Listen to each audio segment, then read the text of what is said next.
Bonjour à tous. Pour ce troisième épisode de la boîte à innovation, toujours sur le salon Interclean, on va retrouver aujourd'hui Joséphine Copignot, responsable marketing France de Green Car Professionnal, qui va nous parler de chimie durable. Bonjour Joséphine. Alors comment se porte actuellement le marché du nettoyage ? Alors quand on vient ici à Interclean, on se rend compte que c'est plus la même chose que lorsqu'on était en période de Covid. Là on voit que le marché a complètement repris et que c'est nouveau un secteur qui se porte bien et qui est en croissance, notamment en termes de chiffre d'affaires. Alors c'est vrai qu'au niveau du volume c'est un peu baissé, mais c'est également la tendance du marché vers des produits plus concentrés. Et quels sont les grands enjeux qui guident votre développement technologique ? Alors, tout le monde connaît aujourd'hui nos grands enjeux, puisque c'est les mêmes enjeux depuis 30 ans. Ça fait 30 ans qu'on a vraiment fait le pari du développement durable. Et depuis 10 ans de l'éco-conception et de l'économie circulaire, c'est vraiment de développer et de mettre à la vente auprès de nos clients des produits éco-conçus qui impactent le moins l'environnement et qui sont vraiment concentrés sur l'économie des ressources pour arriver finalement à une consommation en cycle fermé aussi longtemps que possible dans le futur. Et ça correspond aux attentes des entreprises de propreté notamment ?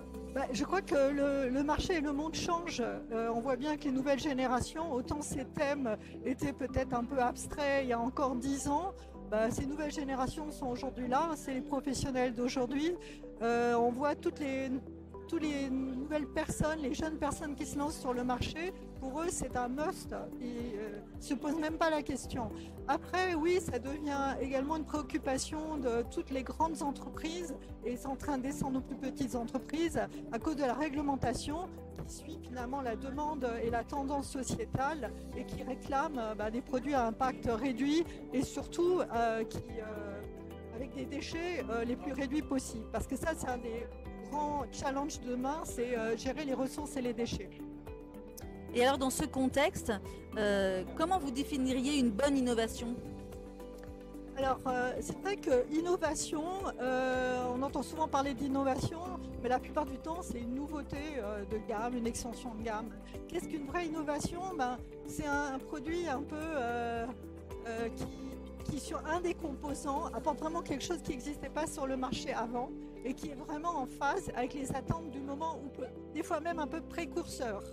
C'est vrai que là on n'a pas eu le Grand Prix de l'innovation, mais on avait proposé un produit qui justement en termes d'emballage permettait le reuse, parce que le reuse ça va être quelque chose qui va être de plus en plus présent dans les gestes de demain, c'est-à-dire avoir un emballage qu'on utilise pour le nettoyage et finalement des recharges ou des méthodes pour recharger son emballage à fur et à mesure. Vous parlez de demain, alors au-delà de cette question des emballages, c'est quoi les grandes pistes d'innovation pour 2025 ? Alors pour 2025, on va continuer un peu sur les grandes tendances qu'on est aujourd'hui.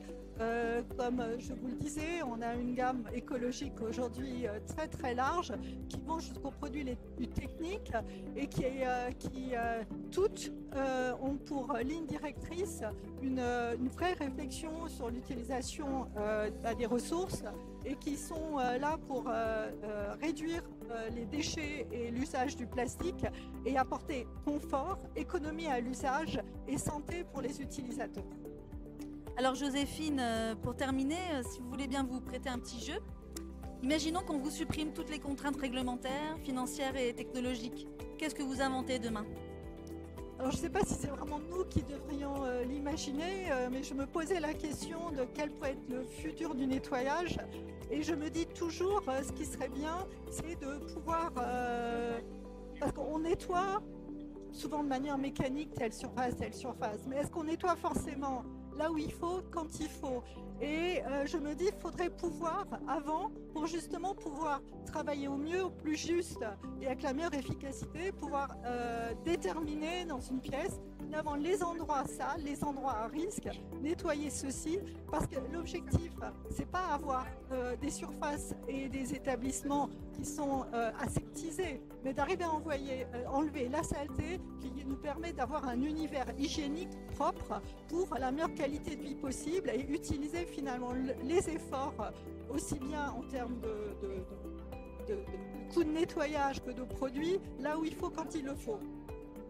Merci beaucoup Joséphine. Avec plaisir.